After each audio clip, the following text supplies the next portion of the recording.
52, which is what I am now.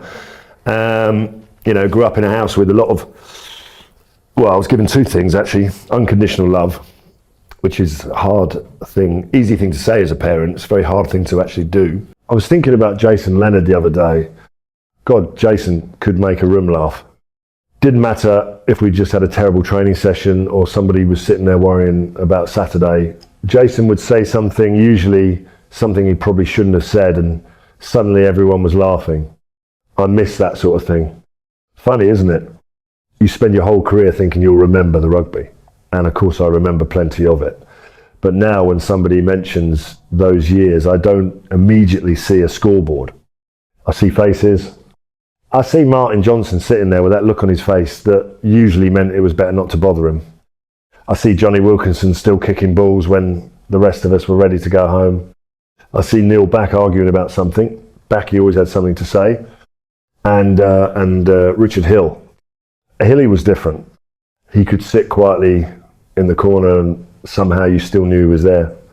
We were together for years, some of us. England, camps, long bus journeys, hotels, training grounds, changing rooms. You get to know people differently when you live like that. Not the version everyone sees on television. The real bloke who makes the tea, who takes defeat badly, who notices when you're having a rotten day and sits beside you without making a big thing of it. That's the stuff I remember now. So when someone asks me about the 5 rugby players I love the most, I don't really think about trophies. I think about 5 blokes, 5 faces, 5 people I'd give quite a lot to share, one more changing room with. Jason was one of those blokes you could hear before you could see him. I can still remember sitting in an England changing room trying to get myself ready, and somewhere behind me Jason would be talking absolute nonsense.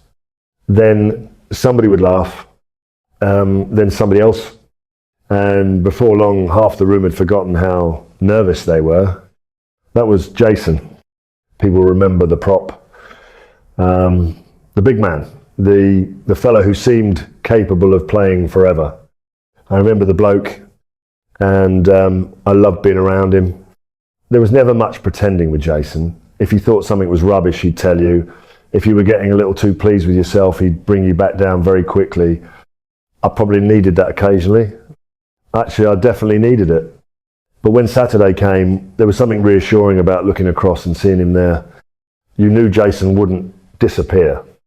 You knew that if things became ugly, which they often did in those days, he'd still be standing beside you. That's worth more than people realise. We had some hard afternoons together. We had some wonderful ones too. But strangely, I don't spend much time remembering individual scrums or tackles anymore. I remember sitting around afterward, boots on the floor, tape everywhere, everyone exhausted, Jason telling some ridiculous story while the rest of us tried to work out how much of it was actually true. Probably not much, but that didn't matter. Every good team needs somebody who makes the difficult days easier. Jason did that for us. And if I walked into an old changing room tomorrow and heard that laugh coming from somewhere in the corner, I'd know exactly where I was. I'd feel at home. Back in, I could argue about almost anything. And I mean anything. Rugby training, what somebody should have done at a breakdown, who was supposed to be standing where. Sometimes I think we'd start arguing and forget what we'd actually disagreed about in the first place. That was Neil. He had this stubbornness about him. I suppose I did too. Maybe that's why we understood each other. There were days when I wanted to tell him to shut up. I'm fairly certain there were plenty of days when he wanted to tell me exactly the same thing. But I always wanted him beside me. Always. Because when things became uncomfortable, Backy seemed to become more comfortable. Some players wanted everything tidy. Neil didn't care. If there were bodies everywhere and the ball was buried somewhere underneath 6 enormous forwards, somehow he'd find his way into the middle of it. I'd look over and think, of course he's in there. Where else would he be? But away from all that, there was another side to him. We spent enough time together that you eventually stop talking about rugby. You talk about home, families, what you'll do when all this ends. Those conversations usually happened when nobody else was listening. That's the Neil I remember. Not simply the bloke throwing himself into another breakdown. The friend sitting nearby after a long day when neither of us had much energy left to impress anybody.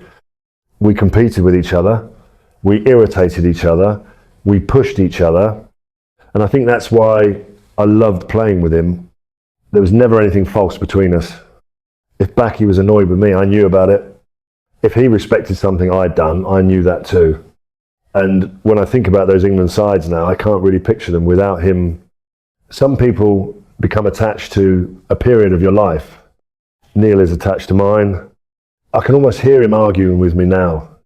And strangely enough, I wouldn't mind hearing it again. Jonny worried me sometimes, not because there was anything wrong with him, because the man simply didn't know when to stop.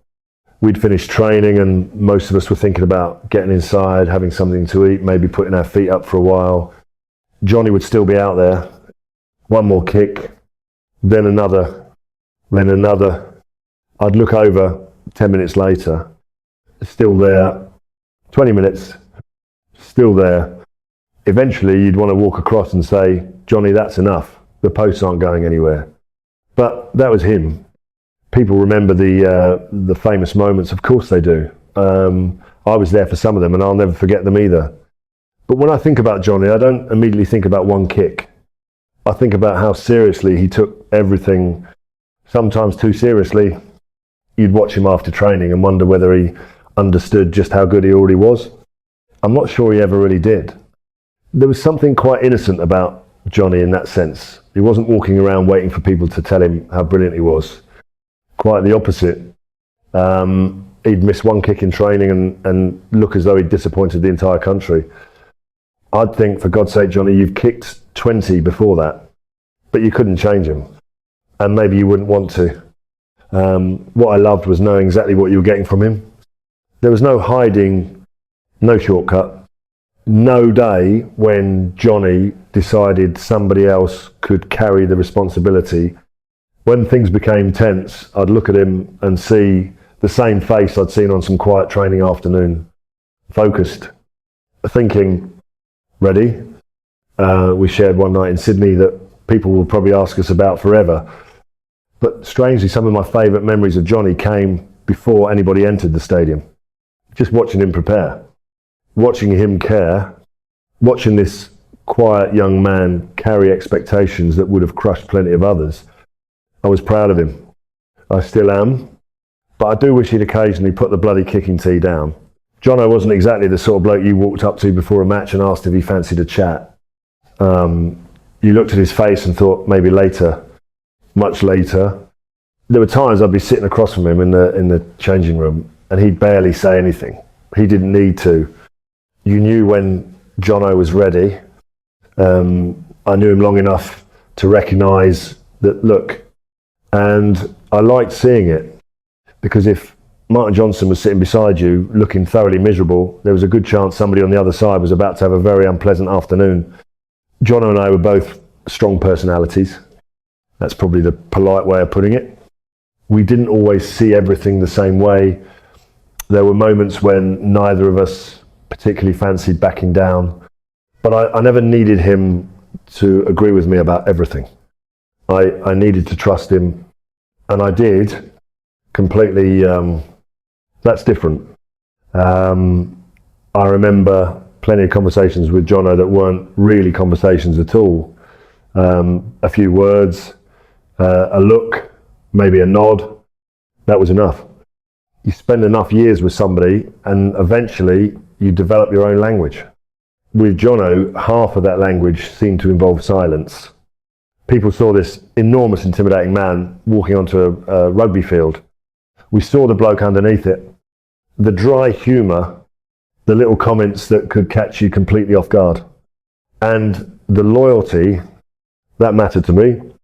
When pressure came, Jono never suddenly became somebody else. He didn't need to make speeches every 5 minutes. He didn't need everyone looking at him. He was just there.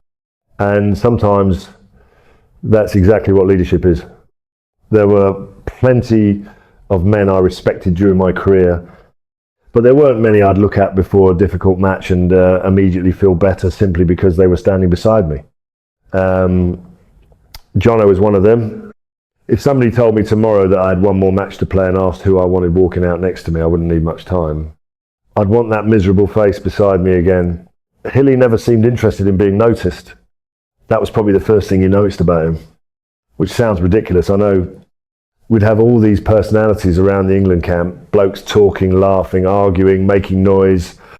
Then there was Richard, quiet, sitting somewhere with a cup of tea, watching the rest of us behave like idiots. I'd sometimes look over at him and wonder what he was thinking. Probably, what am I doing with these people? Richard and I played in the same back row many times, and there's something about that which creates a connection that's difficult to explain. You start knowing where somebody will be without looking. I'd go into something and somehow Hilly was there, ball on the floor. Hilly. Someone needed covering. Hilly. I'd made a mess of something, quite often Hilly, and he never made a great performance out of it. That's what I loved about him. There was no fuss. I could be emotional. Backy could be argumentative. Jono could frighten half the room simply by looking at it. Hilly just got on with things. I remember occasions when I'd come away from a match thinking I'd played reasonably well, then I'd think about what Richard had done. All those little things, the things nobody in the stands notices. You notice them when you're standing beside him, and you appreciate them. More than that, I trusted him. There aren't many words more important in rugby than that. Trust. I trusted Richard when I was tired. I trusted him when we were under pressure. I trusted him when everything around us had become chaotic. And away from the field, I simply liked being around him. No performance, not ego, just Hilly. Years pass and you forget plenty. Scores disappear, details disappear. Even matches you thought you'd remember forever become a little blurry. But I haven't forgotten what it felt like to look across and see Richard Hill standing there. There was a comfort in it, a quiet certainty. If Hilly was there, we'd probably be all right. And for me, that's why he's number one. It's strange talking about those blokes again. For a moment, I can almost see the room. Jason laughing somewhere in the background. Backy complaining about something. Jonny disappearing outside with a ball when everyone else thought training was finished. Jono sitting there looking like somebody had personally offended him. And Hilly quietly getting on with things. That was our world. We didn't think about it like that at the time. You never do. When you're playing, everything feels permanent. There's always another training session, another hotel, another Saturday, another knock on the door telling you the bus is leaving in 10 minutes. Then one day there isn't. You pack the boots away. The changing rooms become memories. And the men you saw almost every day start living their own lives. That's when you understand what you actually miss. I don't miss getting smashed at the bottom of a ruck. My body certainly doesn't miss it. I don't miss freezing training mornings either. What I miss are those little moments nobody filmed. Sitting together after training, someone making tea, someone telling a story you've already heard 20 times. The silence before a big match when everyone knew there wasn't much left to say. Jason, Backy, Jonny, Jono and Hilly were all different. That's probably why I remember each of them so clearly. They gave me something different, and laughter, challenge, commitment, strength, trust. I was lucky, not because I won certain matches or lifted certain trophies. I was lucky because for a while I got to share my life with those men. And if you gave me one afternoon back, I wouldn't ask for a final. I wouldn't even ask for a match. Just give me that old changing room. Put the 5 of them inside it, close the door, and let me sit there and listen again